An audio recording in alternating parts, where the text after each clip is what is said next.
Mercedes became the latest team to unveil its new car ahead of the 2022 Formula 1 season on Friday, when it finally presented the W13 to the world. Now, we know most of the day would have been spent watching Big Jet TV and all of the flights coming to Heathrow, but there's been a lot to talk about. I'm joined by Motorsport.com F1 editor Jonathan Noble to talk about all the reaction from the Mercedes launch. John, I mean, first thoughts on the car itself. Obviously, the most striking difference is it's silver. The black livery for the past 2 years, that has now gone, and they're back to being true silver arrows.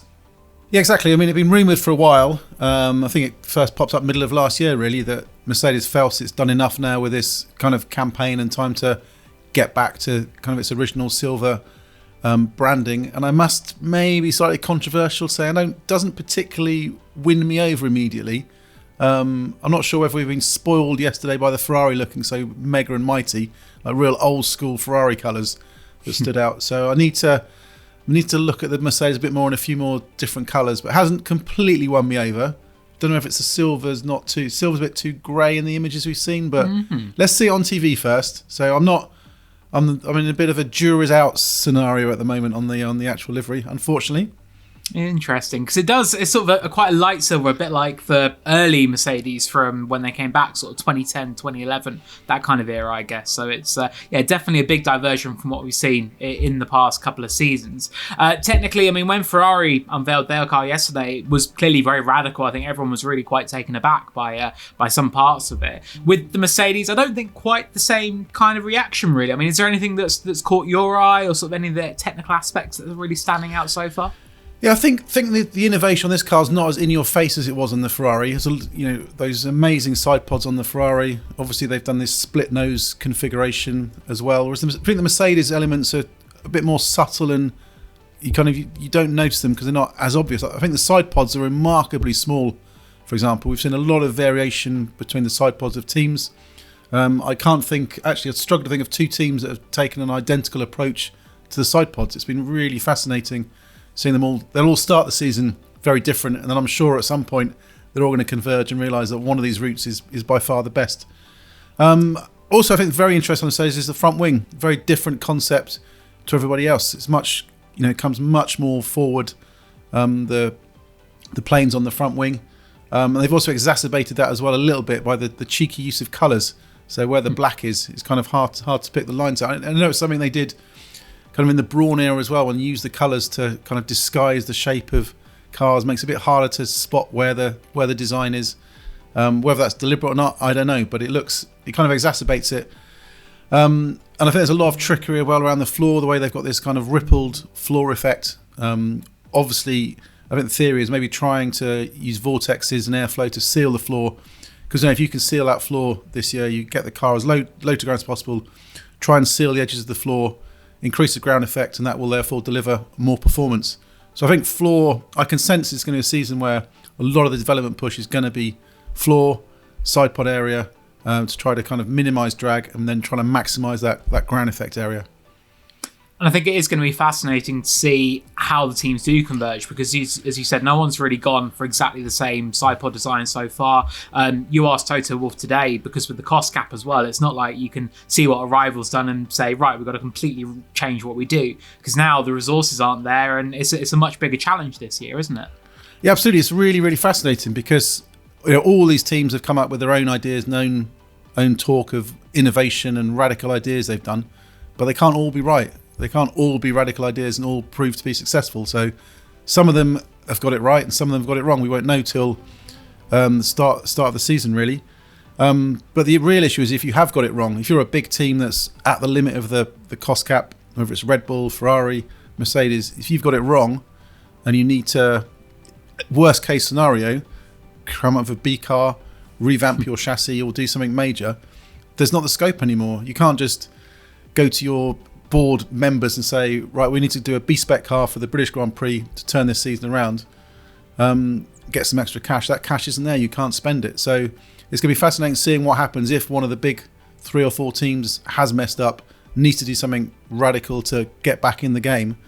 What do? Do they just write off this season and go into next season, or do they try and limit development, or have they got a contingency budget in place to sort it all out? So I think it's going to be an interesting season, not just in terms of how the competitive order shakes out, but what do teams do if they get it wrong, because someone's going to have got it wrong this year. Yeah, definitely. And I think one man who obviously will hope Mercedes has not got it wrong will be Lewis Hamilton, who today spoke to the media for the first time since his title defeat in Abu Dhabi. So it meant some very obvious questions about his reaction and what he's been doing over the winter and where he is mentally as well. We had the news yesterday that the FIA, they're going to make some big changes in the F1 race control operations. We've got 2 new race directors coming in and Michael Massey is out. I mean, John, what were Lewis's thoughts on that? He said at one point that he had lost faith in the system because of what happened in Abu Dhabi. I mean, sort of sum up how he was feeling about things and where things are at right now. Yeah, I think we got good Lewis today. I mean, Lewis can be, really quite difficult to predict how he's going to react in media sessions or interviews. A lot depends on the result of the previous race. If you get an interview slot with him and the previous race has been a bad one, that interview sometimes cannot be very good. I know we did a big interview with him last year, the week after the Brazilian Grand Prix, when he was on a high after a sensational weekend, and he was fantastic and explained stuff. And I think it was very similar today, actually. He was very open with the media. He actually thanked everybody for kind of the way everyone had approached the reporting on the Abu Dhabi Grand Prix and, hadn't just rolled over and accepted what happened as something ordinary.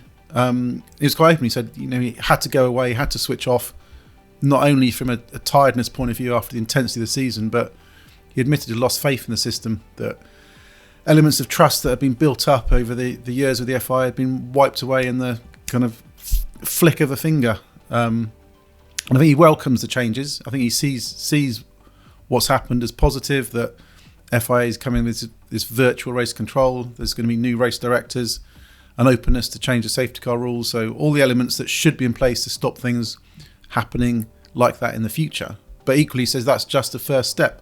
So he still needs to see more, still wants to see consistency, still wants to see fairness, still wants to see the kind of the credibility of the sport back again. So I think he's open-minded on it. But I think the one message you got from him was, despite all that's happened, the disillusionment that he faced and this feeling of unfairness, is that he knows the best way to kind of beat the system and overcome the system is to go out there and just smash everybody else. So he says, if you think I was at my best last year, you haven't seen anything yet. So I think we're going to see a very fired up, determined, ruthless Lewis. I think going back to Brazilian Grand Prix, I think this is exactly, that Lewis we saw on the Saturday in Interlagos, because that was the day when he got himself back in the fight of the World Championship, that it looked over, knuckled down, delivered on the Saturday, delivered on the Sunday, hauled himself back into the fight. That's the kind of fighting spirit that I think we're going to see from Lewis this year, that ignore all the FI politics and the disillusionment of the problems. He'll put those to one side. It's going to be a focus on performance. And when Lewis is down and feels things are against him, is when he's often been at his most dangerous.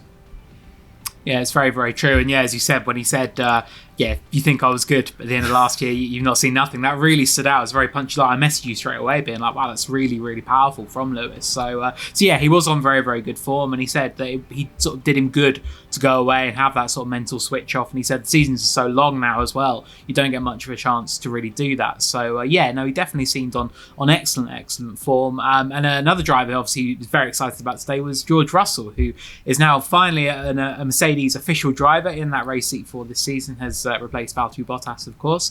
And he was given the honour of the first run out in the W13. He went out on track at Silverstone today, braving the windy weather.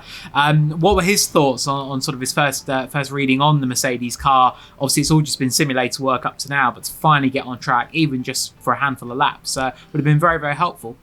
Yeah, absolutely. He said he had goosebumps actually when they fired the car up to go out, because obviously he spent his entire career has been spent waiting to become a Mercedes Formula 1 driver. He's been working in the factory all winter. He's been in the simulator. He's done endless miles, endless hours, and this was finally the moment when he was going to get his chance to drive the Formula 1 car that he will have for the entire season. So I think there was a bit of emotion today, but I think the storm put paid to any kind of realistic kind of reading on where the car is at and what the feeling is at, because the gap between a simulator and a nice perfect dry day on a dry track and a damp, wet Silverstone with 100 km/h gusts of wind wasn't ideal for trying to get a read on things. But I think it's the first step. And I think the message from the impression from George today was he's just taking everything in his stride. Just doesn't see, he could be on the verge of a championship fight, and this amazing head-to-head British battle at Mercedes, which Fleet Street will be rubbing their hands over if there's a bit of tension or friction or intense competition between them. But he says he's just going to do what he's done before, that every step of his career is made up in this point. He's done in his own way, and he knows what works for him. So he thinks there's no point doing anything different. So he just keeps being the George Russell that has got him this far. He thinks he can deliver. Yeah, it certainly served him very, very well so far. But it makes for a really exciting storyline. As you say, if there is a close battle between him and Lewis this year, that would be, I think, amazing for all of us to really get stuck into, particularly from a media point of view. It'd be, a really, really interesting battle, that. But George said himself that it would be naive to think that it's just going to be the two of them fighting for the title this year. We've got the rule reset. We've seen Mercedes before continue to dominate across regulation changes. We saw that in 2017 when there was the last big aero change. Obviously nothing like it is compared to now. And the way the grid is moving this year, obviously so much has been made of Ferrari and their potential, particularly with the sort of aero benefits that they've got and their new simulator coming online, everything like that. We saw last year how strong Red Bull can be. There's sort of McLaren. I mean, they won a race last year. Alpine won a race last year. So there's all this competition. And as we do hit the reset button for F1 and the rulebook, do you think this is going to be one of the biggest challenges that Mercedes has faced since its return to F1 as it looks to continue being F1 kings?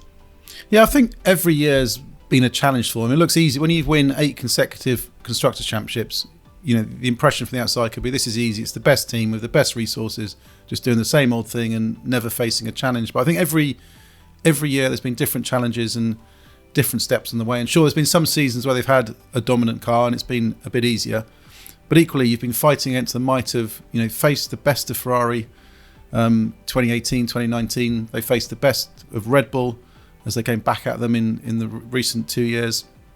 So it's not been an easy step. They were pushed to the limit last year. But I think what the difference is this year is that there was a bigger chance of jeopardy, basically, that everything you've learned in the past doesn't count for this car, that you've got a clean sheet of paper.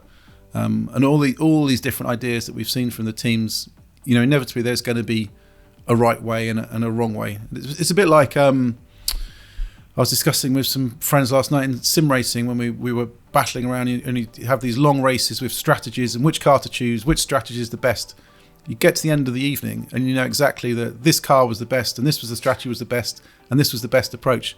But as you go into it, you haven't got a clue. And I think we've got that in Formula One at the moment, that all these different ideas, no one particularly knows which way is the best way to go.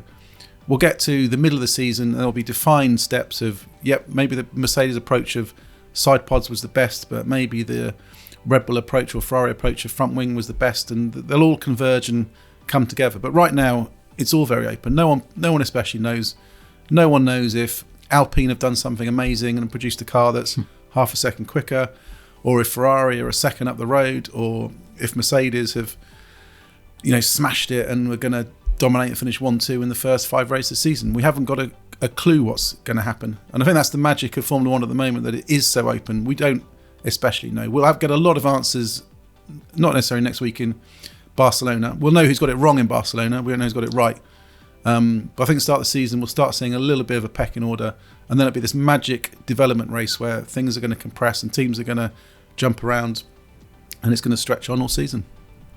Yeah, it's going to be fascinating. Toto Wolff said today you can't discount any team, which I think is, really shows where F1's new era is going with these regulations. So a big year for Mercedes. They'll look to get that 9th Constructors' title in a row and see if, Lewis Hamilton or maybe even George Russell can get that driver's crown back from Max Verstappen. John, thanks very much for joining me. I'll see you in Barcelona next week for testing. And we're nearly at the end of F1 launch season. We're only, 5 days away now from the start of pre-season testing in Barcelona, and finally get some answers as to, maybe not who's got it right, as John said, but who's got it wrong. We'll have to find out. But be sure to stay tuned to our channels. We'll have all of the continued reaction to launch season and get you ready for the new F1 year.